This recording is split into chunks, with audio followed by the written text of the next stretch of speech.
কেউ যদি তোমার সঙ্গে রেগে কথা বলে তবে তুমি প্রেমের শীতল ভাব দ্বারা তার উপশম ঘটাও।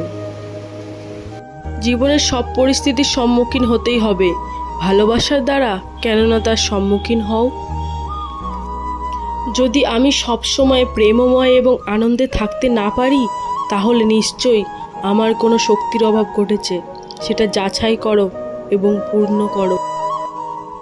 মনে কোনো ঈর্ষা বা খারাপ চিন্তা যখন আসে তখন আনন্দ এবং সুখ মন থেকে চলে যায়।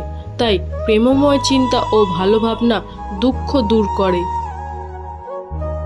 সম্মান পেতে হলে সম্মান প্রথমে দাও। অন্য কেউ না, নিজের স্বভাব প্রকৃত নিজের যন্ত্রণার কারণ। স্নেহযুক্ত মধুর স্বভাব দ্বারা সকলের ভালোবাসা জয় করা যায়।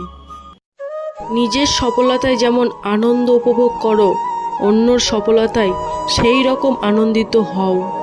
ভালো কথা বলতে কোনো খরচ করতে হয় না। এর জন্য সবসময় স্নেহযুক্ত ও মধুর সত্য কথা বলো।